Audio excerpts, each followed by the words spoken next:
Realmente estoy muy contento de tener este espacio de taller acá en una iglesia, porque le decía a Fabricio que yo he hablado de este tema decenas de veces, pero nunca en una iglesia. En el sentido, sí he dado talleres capaz sobre compromiso político y social desde la fe cristiana, pero nunca me habían pedido un análisis sobre el fenómeno de bancada evangélica, participación de los evangélicos o como le queramos poner. E incluso yo me parecía atinado no poner bancada evangélica porque eso genera un montón de susceptibilidades. Pero en sí es un tema que en la iglesia no se problematiza ni se piensa mucho. Ni incluso en la iglesia que yo... O sea, nunca di un taller en las iglesias que yo normalmente comparto talleres, predicaciones sobre este tema. Así que felicitaciones por la idea de hacerlo dentro de la iglesia, porque a veces generalmente hay como dos reacciones en el mundo evangélico a este tema, por lo que yo percibo. No tiene nada que ver con nosotros, por ende es problema de otros y que se hagan cargo, no me representa eso, y quizás lo que lo viven como un tema que está sucediendo en su iglesia, el mover de la participación política, no se animan quizás a pensarlo de una forma más problemática. Entonces en general no pasan muchas veces que hay instancias de reflexión sobre esto. Voy a hacer un abordaje un poco histórico primero, y después un poco más de como fenómeno social y también religioso. Y terminando al final con una parte de una reflexión desde un punto de vista más bíblico y que es mi opinión más como cristiano. Pero al principio voy a tratar de hacer un análisis más, esta presentación la usé para facultad, cuando en la Facultad de Ciencias Sociales me pidieron que diera una clase sobre este tema. O sea, voy a hacer primero un análisis más desde las ciencias sociales y después voy a hacer un aporte de mi perspectiva como cristiano evangélico. Primero que es interesante que, en verdad, todo hecho religioso es político. Incluso hasta los hechos que nosotros consideramos que son estrictamente religiosos tienen un impacto político. Político en el sentido no partidario, sino político en el sentido del cuidado de la polis, del cuidado de lo que es el otro, el cuidado del polis, el término polis, y en el término ciudad, el cuidado por el otro, del prójimo. Para los cristianos eso no es nada novedoso porque el mandamiento que Dios nos ha dado principalmente tiene que ver con eso. Entonces, toda acción religiosa que para nosotros como iglesia o cristianos puede ser religiosa, como hacer una escuela dominical y servir una merienda, predicar, cantar, adorar, orar, son hechos políticos. En el sentido de que tiene un significado y tiene un contenido que influencia en la realidad de la vida de las personas. Entonces esta separación que a veces vemos entre religión y política es una separación a veces más de análisis, pero en la vida todas las cosas que hacemos y decidimos tienen que ver con lo político. Quizás muchas veces no se ha prestado atención, pero desde las ciencias sociales a analizar hechos que parecen estrictamente religiosos pero tienen un impacto político. Por ejemplo, cómo disponemos los bancos, qué canciones elegimos y qué contenido tienen. Montón de cosas que podríamos analizar tienen una dimensión política. Si los pastores, por ejemplo, no sé, los bautistas tienen asamblea, me imagino, y eligen cargos y comisiones. Bueno, eso es un acto político. Hay elección, distribución del poder, de las tareas, de las responsabilidades. Entonces, religión y política en realidad no son cosas tan separadas en nuestra vida religiosa como iglesias. Ahora, si va la primera. Yo cuando hablaba sobre este tema de los evangélicos y la participación política, lo primero que le aclaraba a la gente, claro, en este caso todos saben lo que son los evangélicos, ¿no? Pero la primera imagen que me gustaba traer era los reformadores, que ahí aparece Lutero, Calvino, Zwinglio, el otro Menon supongo que es, y Enrique VIII, y un poco para ubicarnos, ¿no? Esto piensen que como primero ubicar qué son los evangélicos, justo estamos a 500 años de la Reforma Protestante este año, y ahí aparece Lutero, que se cumple fecha el 31 de octubre de que hace 500 años clavó las 95 tesis, y justo la protesta de Lutero, y por eso viene la palabra protestante, tenía que ver con el poder, tenía que ver con lo político, tenía que ver con el abuso del poder de la Iglesia Católica, con la venta de indulgencias, la jerarquía de la estructura, la acumulación del poder del Papa. También que Lutero decía que el Papa había ocupado un lugar que le pertenecía al poder temporal, al poder civil, y que cobrando impuestos y haciendo una práctica abusiva de su poder que incluso se sobrepasaba de la esfera de la dimensión espiritual o religiosa. Entonces me parecía importante, bueno, traer esta figura, porque Lutero esta dimensión de la esfera de lo religioso y lo civil, de la esfera de la dimensión sí espiritual y política, ya la había un poco cuestionado, o sea, la había planteado como esferas y ámbitos separados, con cierta autonomía, porque antes que se empezara la reforma había una gran convivencia, ¿no?, entre el poder religioso y político. Si ustedes hacen memoria de esa época, los papas incidían en la designación de los emperadores, de los príncipes, o sea, nombraban cargos políticos, tenía que haber un acuerdo entre el poder religioso y el poder político para tomar todo tipo de decisiones, o sea, había una convivencia total, ¿no? Eso antes de la reforma. Después de la reforma, bueno, el mapa de Europa cambió y se rompió esa hegemonía que existía de la Iglesia romana y surgen una diversidad de movimientos. Seguimos nomás. Un poco para hablar de las primeras presencias protestantes o evangélicas en Uruguay. Hay un libro de Piquinela que es de Sociedades Bíblicas, a los que les guste la historia de la Iglesia. Se llama Pro Protestantes. Es un poco la historia del protestantismo antes de 1850, que es re interesante. Ahí va, con las invasiones inglesas llega el primer grupo grande con los soldados y mercaderes ingleses que ocupan Montevideo. Incluso el primer periódico de Montevideo que es en inglés, que se llamaba Estrella del Sur, era un periódico de propaganda protestante, digamos, o sea, inglesa. Desde el punto de vista de los españoles en 1800, que estaban criollos y españoles, era totalmente hereje eso que estaban propagandeando los ingleses. Un poquito antes que eso, ya con los piratas y con los mercaderes holandeses, ingleses y alemanes, empiezan a llegar las primeras Biblias a Uruguay. Y Sociedades Bíblicas usaba mucho a los comerciantes para mandar las primeras Biblias a Uruguay. En esa primera etapa colonial, queda como símbolo de la primera presencia protestante o no católica el templo inglés, que son los primeros que llegan a Uruguay. Luego, quizás ahí sí viene más de la migración, como para saber un poquito, para avanzarnos, ubicarnos un poquito, un monumento de Nueva Albesia y un carro de Colonia Valdense, que son los primeros migrantes que llegan a Uruguay en 1858, 1870, y son los primeros colonos protestantes, que también traen toda una mentalidad distinta en relación al trabajo, al emprendedurismo, diríamos hoy, ¿no?, a la capacidad de emprender cosas y también vincularse, ¿no?, de una forma las colonias étnicas también y religiosas tienen una unidad y una solidaridad entre sí que, bueno, es muy impactante para la política y la cultura uruguaya cuando llegan estos migrantes, porque, bueno, traen como ciertas ideas también más abiertas, vienen de países europeos más liberales también, no tanto de la raíz más católica, sino vienen de tradiciones de otros países que eran ya protestantes, digamos, como Alemania, Suiza.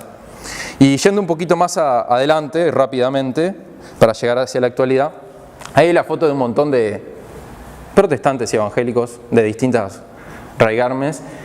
En 1900 en finales de 1800, principios de 1900, se da en Estados Unidos un gran debate teológico y político entre fundamentalistas y liberales. Unos preocupados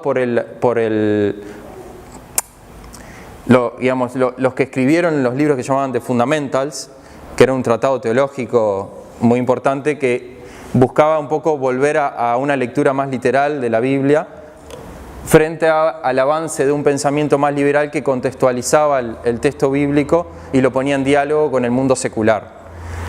Esas dos tendencias en Estados Unidos y esa dicotomía teológica que se da entre fundamentalistas y liberales sigue hoy presente. Por eso yo ponía la foto de varios, pero presidentes como Obama o Bush, ambos evangélicos. Uno, Obama presbiteriano, creo, reformado, Trump es presbiteriano teóricamente, Bush metodista pero converso, y Martin Luther King como un referente también, que no lo podríamos encasillar ni en uno ni en el otro, ni en fundamentalista ni liberal, pero con una impronta por los derechos, la preocupación por los derechos civiles importante, y bueno, por allá Nixon, que bueno, era un presidente de Estados Unidos también, del cual después hablaremos. estas dos líneas teológicas y estas improntas también tienen mucho que ver con lo político. Y de alguna manera impregnan o influyen en toda América Latina en el pensamiento evangélico latinoamericano.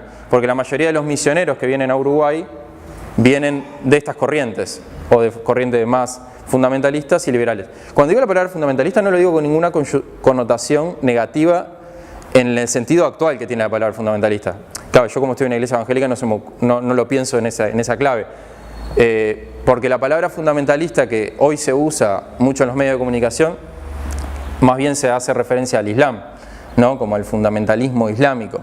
O a veces se usa la palabra fundamentalista para hacer referencia a actitudes muy conservadoras o muy estrictas de grupos cristianos. Pero el fundamentalismo como postura religiosa existe en todas las religiones, en el judaísmo, en el cristianismo, en el islam. Y bueno, y la palabra liberal también podría tener una connotación negativa. O sea, solo lo estoy usando porque así se dio la discusión en 1900 en Estados Unidos en esos términos. Después es importante de la época, una cosa que más que quisiera decir del 1900 es el avivamiento pentecostal, que es importante también como un hecho religioso que después tiene un impacto importante en la cantidad del crecimiento evangélico hoy en América Latina. En 1900 y poco, 5, 2, 3, dependiendo de cómo se sitúe, se da el avivar pentecostal en Estados Unidos, en Suecia y en Brasil de casi forma simultánea, y eso fue un hecho que cambió el mapa religioso protestante en el siglo XX totalmente, porque la mayor parte del crecimiento evangélico en América Latina se da desde estos grupos. Yo acá tengo unos datos, esto porque no pude encontrar la fuente para decírselo, pero confíen que lo saqué de distintos datos, de distintas fuentes para armar esta tabla. En 1900 había 50.000 evangélicos en América Latina. En 1950 había 5 millones de evangélicos. En el 2000 había 100 millones de evangélicos. Había 100 millones de evangélicos. Y hoy debe haber más de 110 millones de evangélicos en América Latina. En Brasil es donde está la mayor parte de los evangélicos, ¿no? El 20% de la población en Brasil representa 40 millones de personas más o menos. Y esto lo digo en relación a lo de los pentecostales porque el mayor crecimiento dentro del amplio mundo evangélico, protestante y pentecostal se dio en el ambiente pentecostal. Y también luego en los grupos, que vamos a hablar más adelante, neopentecostales. Eso me parecía que es un dato interesante porque a la hora de pensar lo político, también lo que ha pasado mucho y que algunos teólogos lo ven con atención, es que también hay un movimiento de los evangélicos hacia lo político, pero también hay una búsqueda de los partidos políticos del voto evangélico. Creo que será larga y difícil la absorción de estos países, de América Latina por Estados Unidos, mientras sean países católicos. Y después Rockefeller dice que el peligro que existe un gran peligro por parte de que no se puedan concretar los planes expansionistas de Estados Unidos mientras que la población sea católica. Porque tiene que ver con esto de la idiosincrasia cultural también, ¿no? O sea, por ejemplo, Crandon, hablo de la iglesia metodista para que nadie se ofenda. Los misioneros norteamericanos cuando pusieron primero habían puesto escuelas populares, la iglesia metodista, pero después los misioneros tienen una visión más de trabajar también con las clases medias y las clases altas para que los cambios en la capacitación de las clases dirigentes generaran cambios en la sociedad y hubiese clases dirigentes con valores cristianos y con buenas herramientas para dirigir a una sociedad más justa. Por eso hay colegios como el Colegio Crandon, que es un colegio protestante que está dirigido a las clases medias y altas. En casi toda América Latina los primeros misioneros presbiterianos y metodistas especialmente pusieron colegios, muchos se llaman colegios americanos, que lo que buscaban eran formar y generar una cultura y un cambio cultural convirtiendo o evangelizando o influenciando sobre las clases más pudientes, ¿no? Entonces Rockefeller, que era un amigo de Nixon, y ya podemos pasar, veía que esto era un problema era un problema que la sociedad latinoamericana sea ampliamente católica. Y luego también otro, más adelante, que fueron luego los documentos Santa Fe, a ver si lo encuentro por acá la cita, que en la época ya de Reagan, dice que la política exterior de Estados Unidos debe contrarrestar la teología de la liberación, que estaba más vinculada a la Iglesia Católica, porque el papel de la Iglesia de América Latina es vital para el concepto de libertad política. Y desafortunadamente las fuerzas marxistas han utilizado a la Iglesia como un arma política contra la propiedad privada y el capitalismo productivo, infiltrándose en las comunidades religiosas. Con esto lo que quiero decir, sin dar una opinión sobre esto, si está bien o está mal, hay una mirada y una atención desde Estados Unidos de ver la religión como un factor importante a tener en cuenta. Más allá que cada uno pueda opinar si esto está bien o está mal. O sea, sí hay una mirada de prestar atención a ese elemento. Incluso ya que ahí el misionero mencionaba la CIA, y hay unas investigaciones que son comprobadas, que en Uruguay, incluso hasta en este paisito tan chiquito, hubo pastores, y digo, protestantes, históricos, no hablo, incluso que me lo contó Emilio Castro, un pastor metodista, que lo invitaban a almorzar a algunos misioneros metodistas, no hablo de otra iglesia, que después se dieron cuenta que uno de ellos trabajaba en la oficina de la CIA de Montevideo. Y eso es un dato histórico, no es un invento, porque es parte de la mirada a ver, quizás para los uruguayos que habíamos entendido la separación entre lo religioso y lo político de una forma muy radical, como que no vemos que lo religioso es un elemento político, pero en otros países que este tema, lo religioso tiene una importancia mucho más vital, como en Estados Unidos, ven que el elemento religioso es un elemento político. Entonces hay interés en pensar, en analizar, en conocer. Bueno, y me parecía que estos datos es interesante para tenerlo en cuenta. Incluso hay un antropólogo que es protestante estadounidense, que se llama David Stoll, que hizo un análisis de cuánta inversión se hizo de parte del gobierno de Estados Unidos en instituciones religiosas afines a la política norteamericana de esos años. Pasamos ahí un poquito. No, y también hubo para contar de las dos cosas, también hubo de las otras líneas, ¿no? Con una postura como la de Martin Luther King, donde hubo movimientos como era el International Fellowship for Reconciliation, que era un movimiento de pastores principalmente, que estaban a favor de la reconciliación después de la violencia por la segregación racial en Estados Unidos, un movimiento pacifista, ¿no? Que también tuvieron influencias en Uruguay, incluso la fundación de una organización que se llama SERPAJ, Servicio de Paz y Justicia, fue promovida por un pastor que era de la misma movimiento que Martin Luther King, que estuvo en Uruguay, que también era norteamericano, también para no caricaturizar, era un pastor que se llama Pastor Schmidt, que era un pastor metodista que no era de la CIA, ¿no? era amigo de este señor, pastor bautista.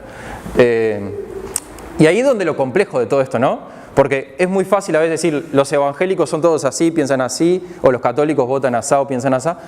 Incluso en las últimas elecciones de Estados Unidos el elemento religioso volvió a ser un factor súper de discusión, ¿no? Y bueno, y Trump también tiene sus vueltas y idas y vueltas con el tema religioso. Él fue bautizado presbiteriano, pero ahora va a una iglesia pentecostal, no sé, tiene sus asesores religiosos ahí. En fin, no voy a entrar en detalles porque no es el tema de hoy. No me hace ni muy feliz tampoco. Entonces,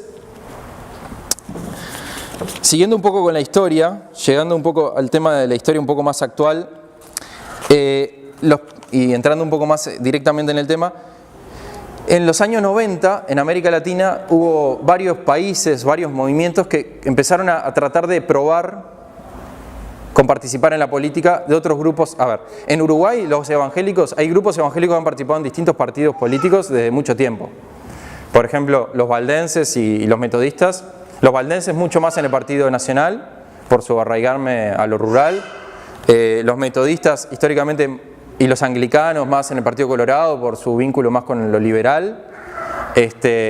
Luego con el Frente Amplio también distintos pastores de distintas iglesias participaron.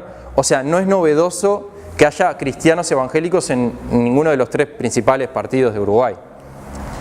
Lo que sí pasa en los años 90 en otros países como en Venezuela, en Argentina, en Perú, que se empiezan a crear partidos confesionales, que eso sí es novedoso. Partidos que se llamaban Partido Evangélico y que incluso fueron a contienda electoral con esa nominación.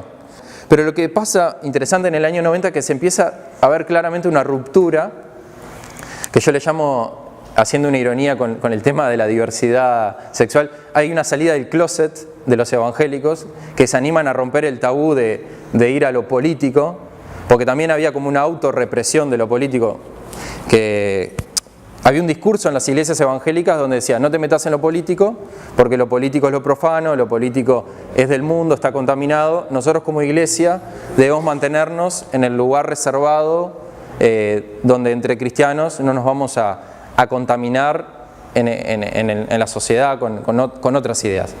Ese discurso que fue bastante fuerte en muchas iglesias evangélicas, yo creo sigue existiendo en algunas iglesias evangélicas hoy, pero que en los 90 se empieza a romper, como empieza a haber esas primeras rupturas. Y dentro de esas rupturas empieza el surgimiento, por ejemplo, de estas expresiones de los partidos evangélicos. Y luego de estas situaciones que se dieron, que no fueron muy fructíferas en el término más electoral, empiezan a aparecer otras expresiones que son las bancadas evangélicas en Brasil. Que la bancada evangélica brasileña tiene unas características que son bien interesantes. Primero, que es interpartidaria. O sea, hay diputados de distintos partidos políticos. Más bien son de centro y de derecha, pero no es de un solo partido, sino que es de una variedad de partidos. En un sistema partidario como el brasileño, donde hay una gran atomización, no sé, hay como 15, 20 partidos, no como en Uruguay, que hay 3, 4 partidos o 5 partidos, o sea, hay muy poquitos partidos. Que haya una bancada que sea interpartidaria tiene una potencia bastante importante. Y llegan a haber hoy 80 diputados más o menos en la bancada evangélica brasileña. Y también tiene una característica, que es una bancada que existe formal y legalmente, o sea, tienen su coordinación, su aparato de funcionamiento, sus estudios bíblicos, sus reuniones de oración, todo eso. Y son de distintas iglesias, más bien de un corte más conservador, pero hay de todo tipo de denominaciones. Una cosa que pasa en Brasil, que en Uruguay no, también la iglesia Pare de Sufrir, la Iglesia Universal, participa de esto con los demás evangélicos, ¿no? Para la sensibilidad evangélica uruguaya, Pare de Sufrir no los consideramos evangélicos en general, desde nuestra percepción. Yo por lo menos no los considero evangélicos, pero en general si uno pregunta en las iglesias evangélicas, normalmente y pentecostales, nadie considera a Pare de Sufrir como el mismo sector religioso, por decirlo de una manera. Pero en Brasil es un poco distinta la sensibilidad también, ¿no? Y Pare de Sufrir participa y tiene unos cuantos diputados ahí. Incluso el vicepresidente de Lula, o sea, hace 2 periodos, bueno, un periodo y medio antes, era de Pare de Sufrir. Yo tuve la oportunidad de compartir un taller con una evangélica brasileña, se llama Marina Silva, que es muy conocida, quizás para ustedes. Marina Silva, yo tuve la oportunidad de estar en un taller así sobre este mismo tema en 2009. Ella recién había renunciado a ser ministra de Medio Ambiente en Brasil, estaba en el gobierno con Lula, era ministra, ella es de Asambleas de Dios, tiene una historia de vida súper interesante porque salió de una favela donde ni sabía escribir. Primero estuvo en un convento con monjas que la cuidaron, la ayudaron, y después quedó sola y tuvo que hacerse... Fue una luchadora ecologista primero, fuertemente, una activista por el tema ambiental.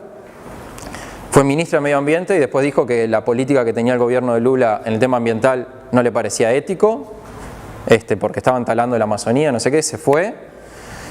Después creó su propio partido que se llama Red Verde, creo, partido como un partido ecologista. ¿Cómo se llama? Red. Sí, Red Ecológica. No, Red. Bueno, y tiene fuerte el tema ambiental. Y bueno, y hoy no sé, quizás es la futura presidenta de Brasil, no lo sabemos. Pero bueno, ella también ha transitado primero con EPT y después más con Temer. O sea, eso para ver la versatilidad de los evangélicos en Brasil también, ¿no? O sea, que están cumpliendo un rol súper fuerte y súper confesional. Porque ahí también es una cosa con la sensibilidad política y religiosa uruguaya. Los brasileños, incluso los diputados más radicales religiosos, hay uno, ¿cómo se llama? Bueno, se llama Cabo algo porque es un diputado que fue militar antes, Cabo, y el apellido no me lo sale ahora, proponía una reforma constitucional donde el primer artículo sea que el Estado reconozca a la Biblia y a Dios como el que rige la nación. O sea, generar un sistema más de tipo teocrático, porque es Dios el que tiene el poder y da el poder al pueblo. O sea, un cambio que sería bastante... O sea, en Uruguay creo que nadie se ni animaría a esbozar la idea, que cambiar el artículo 1 de la Constitución. Y bueno, con todas las variedades, diversas variedades de opiniones. Pero bueno, la bancada evangélica en Brasil sigue siendo un actor súper relevante en la política. Bueno, después se dio una discusión en Uruguay, y esa foto es de la tapa del diario El País de cuando se dio esa discusión. No me acuerdo de la fecha, pero yo fui a esa actividad a mirar, a ver. Era una actividad de consagración de los políticos evangélicos en Uruguay, donde había ediles y diputados y suplentes de diputados. Y ahí el diario El País tituló algo como que se había conformado una bancada evangélica en el Uruguay, y de ahí surgió todas las discusiones que hasta el día de hoy siguen generando rispideces. ¿Cuál es la diferencia entre eso que se tituló en el diario El País y lo brasileño? O sea, hay varias grandes diferencias, ¿no? La bancada evangélica en Brasil, como decía, es un espacio institucionalizado que funciona orgánicamente de hace muchos años. Y lo que pasó en Uruguay en la última legislatura, que pasó de haber un solo diputado evangélico que confesaba su cristianismo evangélico en el Parlamento, que era Amarilla, un diputado de la Iglesia, que es de la Iglesia Bautista de Rivera, y pasó a haber dos diputados más, Benjamín Irazábal, de una iglesia pentecostal, creo que es de Durazno, si no me acuerdo mal, y Álvaro Dastugue, de la Iglesia Misión Vida. Y aparte hay algunos diputados suplentes, un señor de Asambleas de Dios que está en el Partido Colorado, que no sé si me voy a acordar el apellido ahora de él, Luis es el nombre, y Betiana Britos, que es suplente también es de Misión Vida. Bueno, y Grisel Pereira también es una diputada que yo conozco, suplente, que es de otra iglesia evangélica, creo que es de... Y Lourdes Rapalín. Pero Lourdes es Betel, Betel es la empresa, es de iglesia carismática de Parroquia de Belén, no es evangélica. No es evangélica. Es muy amiga del pastor Márquez, pero me salió lo de Betel porque tiene el Betel Espada, Rapalín, pero no. No, ella es de Parroquia de Belén, de la iglesia católica. Digo, cuando yo digo que no es lo mismo que Brasil, porque incluso yo hablé con los tres, por lo menos con Benjamín Irazábal, con Dastugue y con Amarilla, y ellos lo que me expresaron, que fue en el marco de esta actividad, que estaban buscando juntarse para orar, para ver temas en común, para construir espacios de reflexión y debate, y lo de la denominación de bancada evangélica, bueno, es discutible. Es un tema que es discutible porque en sí no se conformaron como una bancada, sino que tienen la intención, como por su afinidad de agenda, de trabajar juntos.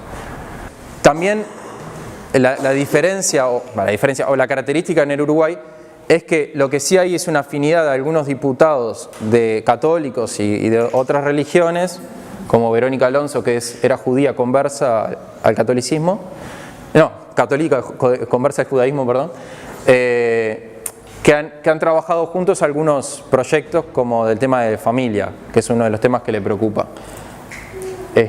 Básicamente son tres temas en los que han estado más activos o sobre los cuales han trabajado más explícitamente los diputados evangélicos. Uno es el tema de la ley de salud sexual y reproductiva, otra la ley de la legalización de la marihuana y la otra la ley del matrimonio igualitario.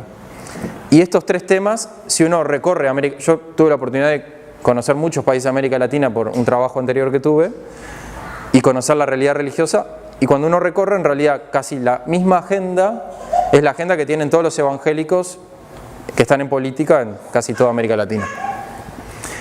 Y me pareció interesante esta foto porque hay otros diputados que son católicos, como está Goni ahí en el medio, que es jesuita, y Afiliola, ese creo que es Abdala, ¿no? De Belén. Claro, y Afiliola y Lourdes Rapalín son de la parroquia católica de Belén. Goni es católico, la otra señora no sé quién es. Bueno, y Verónica Alonso, que es la socia electoral del pastor Márquez y de Dastugue. Esto por un poco para ampliar un poco esta cuestión que no es que hay temas que no son tampoco solo preocupaciones de los evangélicos que están en política, sino que los están abordando de una forma más interconfesional. Yo creo que se denomina porque en el sentido de que antes en la política uruguaya, en el Parlamento, no había políticos evangélicos de las iglesias históricas, por ejemplo, que fueron diputados y senadores, que mencionaran su pertenencia religiosa o hicieran menciones a la Biblia o a su fe en Dios en el Parlamento. Entonces, eso es novedoso para la sensibilidad política uruguaya.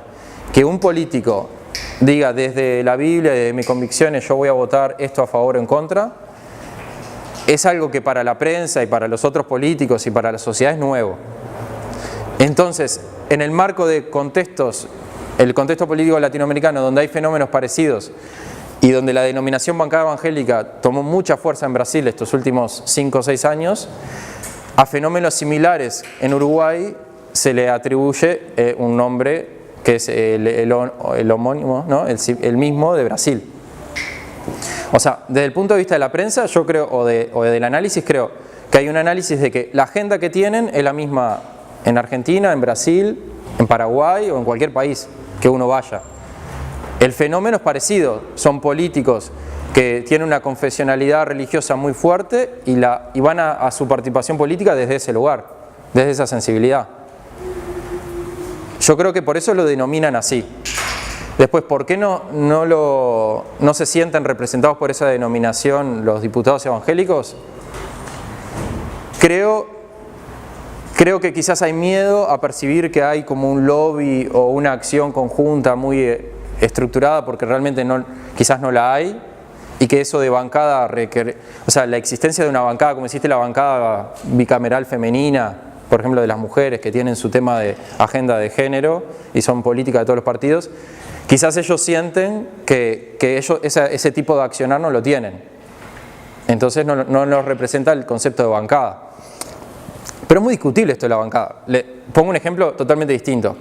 Hace 2 semanas Constanza Moreira, haciendo una locución en el Parlamento en contra de la ley de riego, dijo sobre sí misma: yo soy la bancada verde. Esta es la bancada verde. Entonces, y yo no sé, hay otros diputados de otros partidos que tienen sensibilidad ecológica. Y ella dijo, ¿entendés? Entonces, que se denomine o no bancada es medio relativo. Es como que si dijéramos que hay una bancada de gente del interior en el Parlamento. Y posiblemente haya diputados del interior que se junten para coordinar cosas que son de sus intereses particulares por ser del interior. Hay miedo a veces también de ser cristiano en política, en el sentido de, si yo tengo una forma de pensamiento y la digo en la sociedad, porque han generado reacciones también muy contrarias y muy duras de otros sectores sociales, y ha habido una dificultad de dialogar con la sociedad, incluso hasta en la terminología que se usa. Quizás en el video que vamos a ver ahora podemos identificar si este tipo de lenguaje, que sería válido para dentro de un templo, en una predicación, es comprensible para el mundo secular y laico de nuestra sociedad uruguaya. Yo creo que hay una dificultad de diálogo que hay a veces entre mis comprensiones religiosas evangélicas, por ejemplo, y como yo las comunico a la sociedad. Y a veces en ese comunicar genera una reacción que por utilizar categorías religiosas el otro lo ve como una amenaza. Yo creo que por ahí se ha generado una hipersensibilidad y porque hay actores que han entrado como en gran choque. Y digo, ahí no estoy yo, digo, actores sociales, ¿no? Digo, que lo hemos visto. No tanto con Gerardo y con Irazábal, sino más bien con Dastube. Con Gerardo no ha pasado mucho. Más bien con Dastube por su forma también, por su forma de comunicar sus ideas, que son ofensivas para algunos grupos. Entonces, ahí yo creo que hay un tema hasta de comunicación, diría yo. Hay un tema de lenguaje. El lenguaje, como yo, como cristiano, por decirlo de una manera, me comunico con el mundo secular fuera del templo. Antes de esta actividad, que vimos la foto de la consagración de los evangélicos en la política, el ministerio que organizó esto difundió este video. En cada nación hay una batalla invisible por el dominio de la creación de Dios y de las almas de las personas. Esta batalla se libra en todos los ámbitos de la vida humana. Podemos separarlos en 7 esferas de influencia, en cada una de las cuales, con una estrategia particular, se levanta la mentira contra la verdad de Dios. La tierra es del Señor, y Él se la entregó a sus hijos para que la administren en toda su extensión y en cada esfera.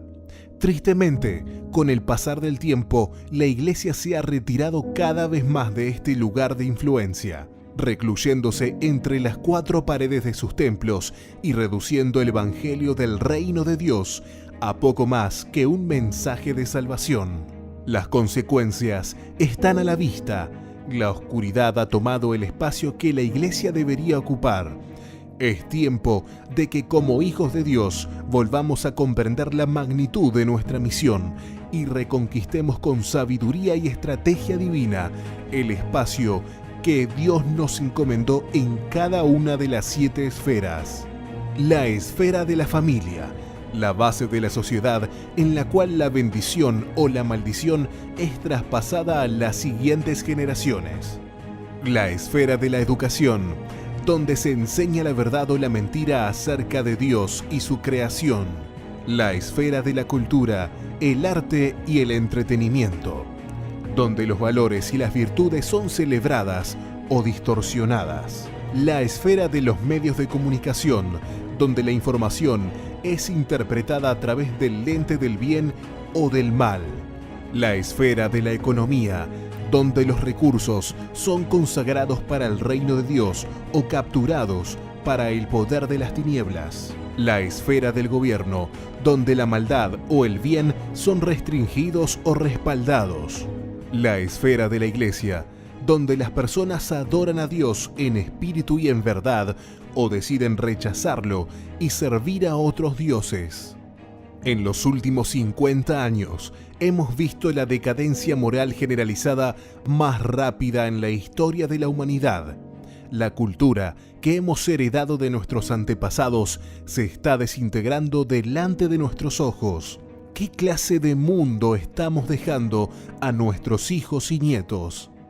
Mientras las 7 esferas estén en manos de los enemigos del Evangelio, nuestra sociedad será destruida completamente. Los esfuerzos para avanzar el reino de Dios quedarán obstaculizados. Imagínese si el pueblo de Dios recuperara la economía y los gobiernos, las artes y el entretenimiento, los medios de comunicación y la educación. Si recuperáramos la familia y también la influencia religiosa. Esto es posible, pero primero debemos movilizar al pueblo de Dios. Es urgente que capacitemos y entrenemos a la iglesia para influir en las 7 esferas. El movimiento de Dios para transformar nuestras naciones ya ha comenzado. Cientos de miles de líderes en todas las ciudades del mundo se están capacitando en las necesidades de cada una de las 7 esferas. Un gran ejército de Dios está esperando tomar un compromiso para salir a la batalla y conquistar sus esferas de influencia. Sin embargo, este ejército estratégico en gran medida ha sido dejado e inclusive ignorado por la Iglesia. Más del 90% de los miembros de la Iglesia no se sienten capacitados y equipados para aplicar la fe bíblica en su día a día. Es tiempo de recuperar las 7 esferas y llevar el reino de Dios a todos los ámbitos de nuestra sociedad uruguaya. Trabajemos juntos para tener un Uruguay transformado en el 2030. René Padilla, un teólogo bautista argentino, habla de que la Iglesia evangélica en estos últimos años ha cometido el mismo pecado, por decirlo de la manera, que la Iglesia católica, de la constantinización, de querer generar una cristiandad desde la alianza con el poder de turno o el poder temporal. Y es ahí donde vos decías esa confusión del rol del ser iglesia o ser cristianos en la sociedad, donde ese vínculo con el poder temporal se empieza a generar que la iglesia se desenfoque de su misión, digamos, ¿no? Y habla de la constantinización que está habiendo en muchas prácticas evangélicas en Latinoamérica. Después, esto mismo que decías de las, el concepto de reino, ¿no? De levadura en la masa, ¿no? O sea, una cosa son cristianos en política o cristianos barrenderos o cristianos buenos mecánicos, y otra cosa es querer desde un lugar como este diputado que les contaba de Brasil, que quería cambiar la Constitución para poner la Biblia como un paradigma para toda la sociedad, y eso es confundir la forma de la transformación de la vida de la gente y de la sociedad. Querer como copar la masa, ser la masa en vez de ser el rol de ser la levadura. Él decía, mismo Padilla decía, que no hay política evangélica, sino evangélicos que sirven en la política. Y bueno, tiene que ver con esto del vínculo iglesia-estado, y también ponía iglesia-partido, porque quizás lo más polémico de lo que yo he analizado en mis investigaciones es que el problema es cuando una estructura de una iglesia es utilizada de forma intencional y consciente con un fin político partidario. Porque es muy distinto cuando un cristiano participa en cualquier ámbito de la sociedad, y otra cosa es cuando utilizamos la estructura, los bienes, los medios de comunicación, los fieles y todo lo que tenemos como iglesia con un fin partidario. Eso es una confusión del rol de la iglesia en la sociedad, que es complicado. Y también una cosa que no sería bueno que pase en nuestro país, pero creo que está pasando, es que la voz profética de la iglesia o la voz de la opinión de los cristianos sea ubicada como la voz de los políticos evangélicos. Porque una cosa es la opinión de la Juventud Evangélica Bautista, por decir una manera, o una cosa es que Fabricio sea diputado. No sé, por decir una cosa. Una cosa es la opinión de la CREU o de la Federación o de la Convención Bautista o de cualquier ámbito de las iglesias que puede tener una opinión en la sociedad sobre algún tema, y otra cosa es la opinión de algún representante partidario político que será cristiano o será ateo, pero es su opinión, o la opinión de su partido en todo caso. Creo que ahí es donde o sea, creo que ese vínculo de iglesia-estado o de partidos, que creo que es más complejo todavía, ¿no? Cuando los partidos políticos hacen alianzas con las iglesias o las iglesias hacen alianzas con los partidos políticos, es complejo. Y yo ponía el ejemplo, la red FALE es una red, FALE quiere decir hable en Brasil, es una red evangélica de jóvenes principalmente, que hizo una campaña contra el voto del callado. No, la traducción no la... O sea, el voto del callado es cuando los pastores en Brasil decían, yo tengo, y lo hacen todo el tiempo, yo tengo acá, mi iglesia tiene 2 millones de miembros, entonces más o menos la mayoría me va a votar a mí porque yo soy el pastor y con el callado dirijo la opinión no solo espiritual sino política y la vida de esta gente, y hacen alianza con partidos políticos y dicen, bueno, esta es mi caudal electoral, y un grupo de jóvenes evangélicos hizo una campaña que era contra el voto del callado, o sea, contra el voto dirigido de los pastores a sus fieles. Que eso va en contra total del mensaje de los cristianos y de la reforma del pensamiento, del desarrollo de una opinión crítica a la luz de la lectura de la Biblia y de la reflexión. O sea, es anular la voluntad individual de las personas, ¿no?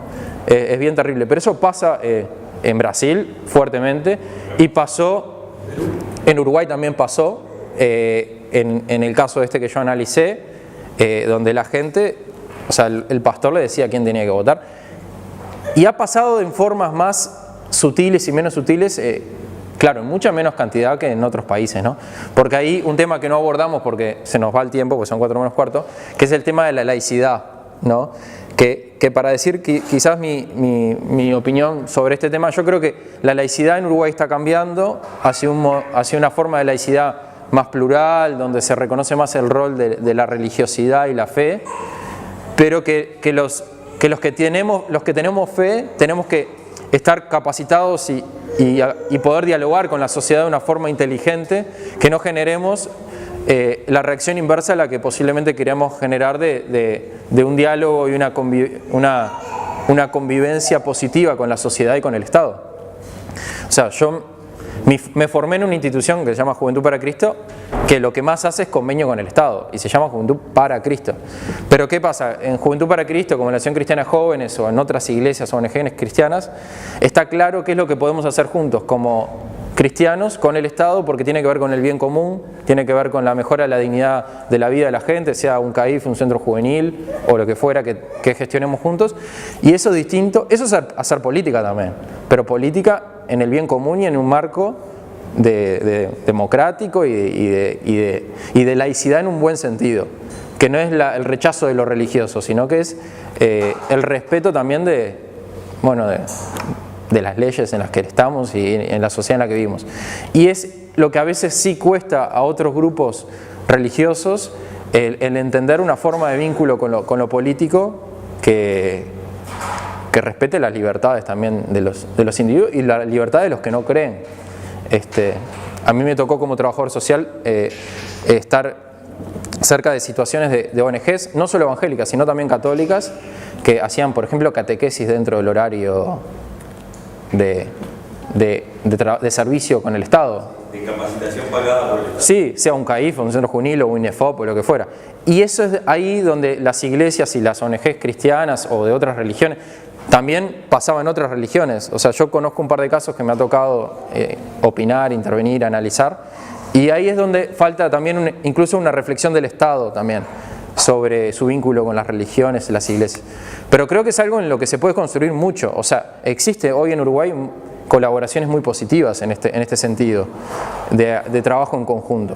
O sea, no es que no se puedan hacer cosas, se pueden hacer, se hacen, pero creo que tiene que estar claro el rol del ser iglesia o ser cristiano en la sociedad, y que una cosa de la constantinización, porque creo que la clave es desde dónde, si yo participo desde el lugar del servicio y del servir al prójimo y a la sociedad, o el lugar de querer dominar y querer conquistar.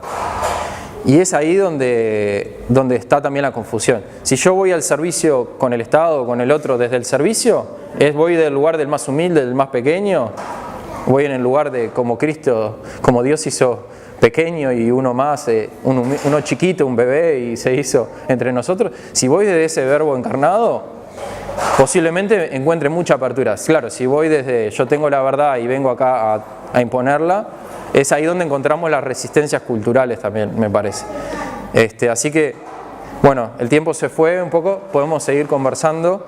Pero bueno, quería recomendar un libro que lo dejo acá, se lo presto acá a la iglesia, que es de Harold Segura, que es otro teólogo bautista colombiano, que yo lo leo mucho, fue compañero mío de trabajo aparte.